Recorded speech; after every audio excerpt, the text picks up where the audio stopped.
Welcome to my channel, Ken here. Today let's take a look at the Freqtube by Freeport, an outboard tube saturation unit. It's real tubes, it's connected to the computer via USB-C, has its own power supply and controlled by software as well as the front panel here. Let's go!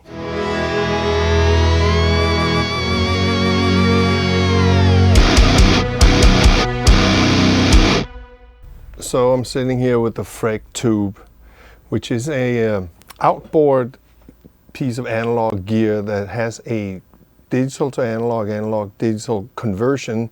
So you hook it up with a USB-C cable, and essentially it's very similar to the APB product from Mac DSP, that it's an analog piece of gear that runs digitally on your screen. So I have here the interface over here, but you can also, which is different, is that you can actually control it from the front panel, which I'm not going to do today. But you can assign knobs and so forth and have a tactile control on the actual unit. The first thing I want to show here is that you have a kind of a utility here that shows you the 4 channels. So there are a 2 for each channel. In this case, I'm running it as a stereo ×2 unit. So you can see here on the screen that you have the perc sum is a stem for the percussion, and you have a stereo insert on that, and then you have the master here with the AT7s. Now, just a quick background on the 83s. Well, actually, the E83CCs is a modern version, and the AT7s are the traditional AT7s. Now, the AT7s have a lower gain structure than the 83s. You know, 83s are typically using guitar amplifiers and stuff like that. And I've seen AT7s used quite a bit in hi-fi gear, but also 83s. There's just a more gain, basically. I mean, they don't sound the same, which we'll get to later. Now, on this utility screen, you can set the buffer setting right here, and you can also, lower the latency in case you need to record, and also it just shows you the status is okay. So I have it connected directly to the computer on a USB-C cable to a Thunderbolt, and it works fine. I'm about 6 feet away. Now, one thing about USB-Cs and Thunderbolt 3 and 4 is that you got to be careful with those cable lengths, and there's no way to daisy chain on this, by the way. That means that's the only thing in the chain. So the interface here, we have on the left side, you have a pair of 83s, which is on the drum bus in this case, and the AT7s on the master or sum. You know, I've just set up some basic settings here, but if you look at it at this button here, this is the first thing I want to talk about, is you have 2 modes. The main thing here is the drive and the harmonics button that control the tubes for how you push the tubes and how you want the saturation. And then of course there's a parallel processing here. So that's down the middle. If you push this little eye icon, you can see the signal flow through here. So these 2 guys on each side of the drive button is filters. These are digital filters, not analog. And of course, you know, when you have a primary filter, it comes before the drive, meaning the tubes, and therefore, you know, how you EQ this will be affecting how the saturation and the distortion will act. After that, it runs from the drive into the harmonics, so you can kind of control the upper harmonics of the tubes, you know, the second order and so forth and so on. Then you have this parallel filter that kind of sits on the side of the tube, you know, as a parallel thing, which doesn't really get affected by the drive. So it's more or less like an EQ, one band parametric EQ. That's what it sounds like to me. But you can invert the phase over here, and very important, because there's a DAC in this, that this level gets adjusted, because as you're gaining, you might overload that output on the DAC, and that is not pleasant. That's not a sound we like. So very important in this case, more important than usual, to set the gain structure so you don't clip on that output on the DAC. Then you can choose here, but right now I chose it already, but you can choose the tubes. You can also set it up as a mono unit.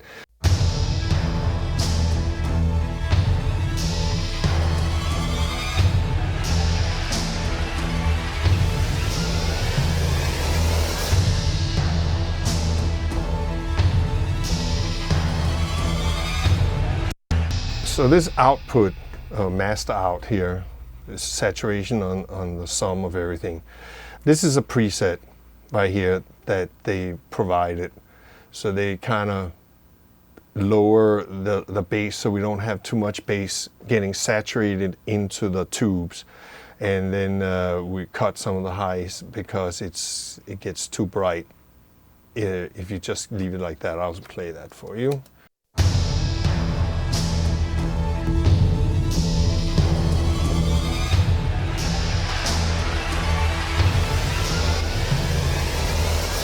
So it's compensatory here on this.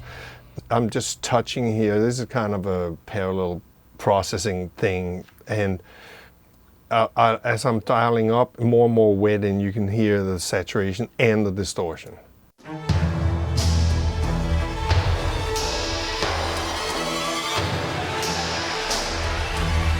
And the EQs. Now let's do the same thing. I'm going to solo the perk here.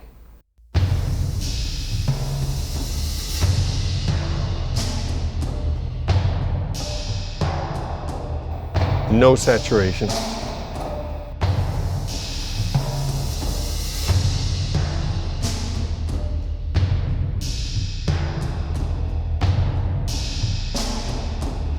So in bypass mode.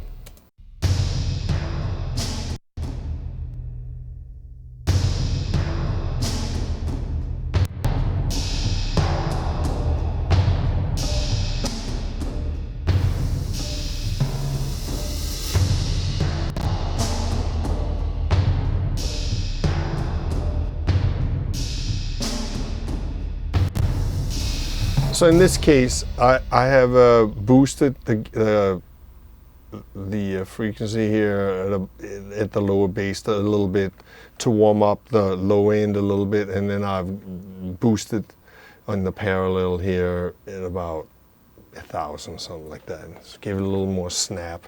In order to use this on an orchestral thing like this, you got to be subtle. You can't be overdriving this too much. Now, another thing I want to mention, which I'm going to show you with another example, is that this drive and this harmonics, if you don't stay within 9 and 3 o'clock, it gets really funky and unpredictable. Of course, for special effects, it might be useful, but I'll show you that right now.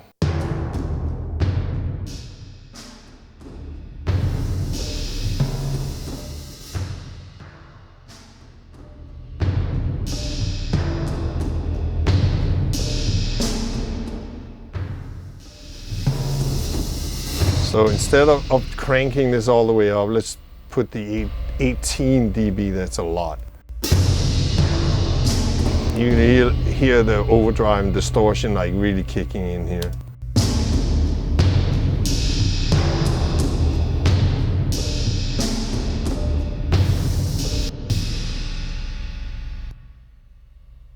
Well, let me get over to another project, and I'll be right back.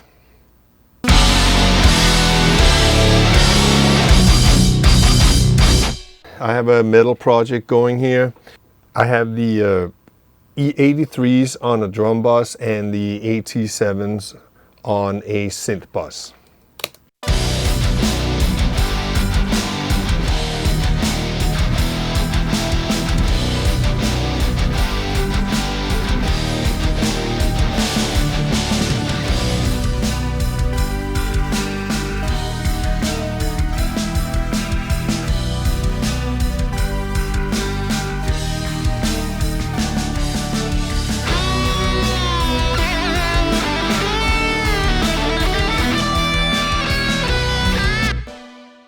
Okay, solo the drum kit.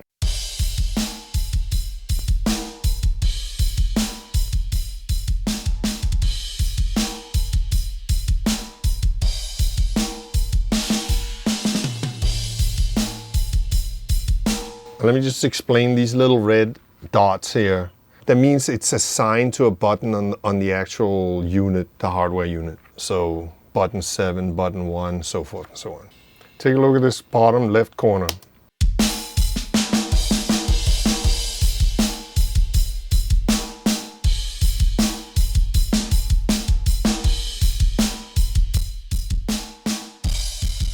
There's a lot of distortion here, right?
Another synth.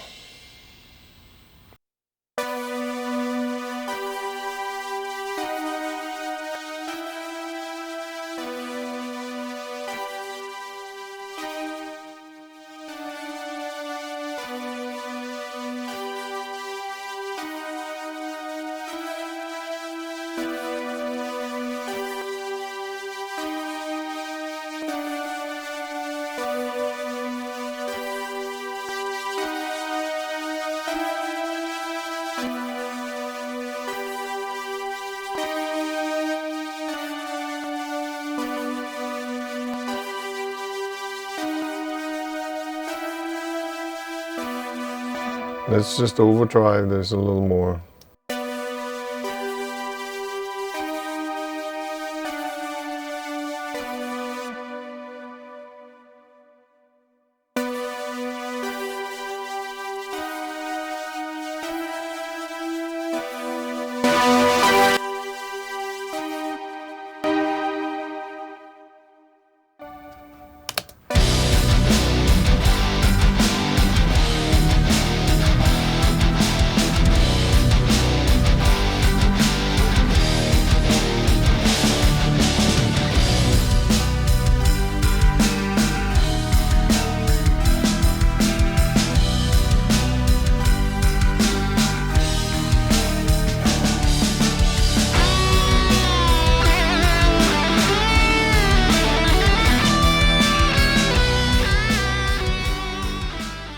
A couple of little things on the side here. This unit is powered by a wall wart external power supply unit.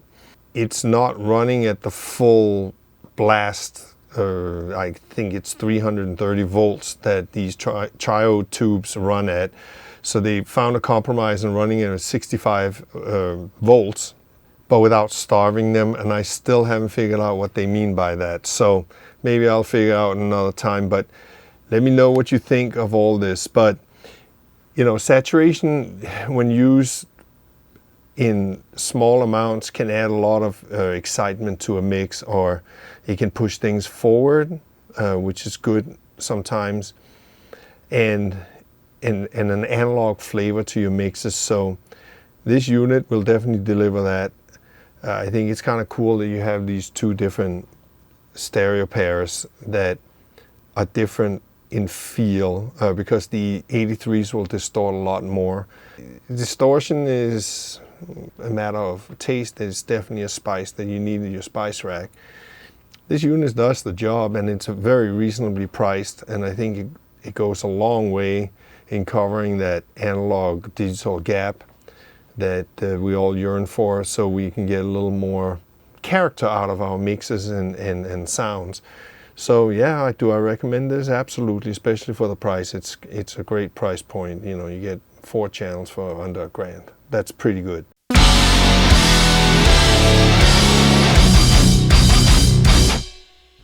Thanks for watching. I'm curious to see what you think of these analog tube saturation units, or just saturation units in general. Are they better than the software? Do you think they're worth it? Let me know in the comments below. I hope you enjoyed this video. Until next time, take care.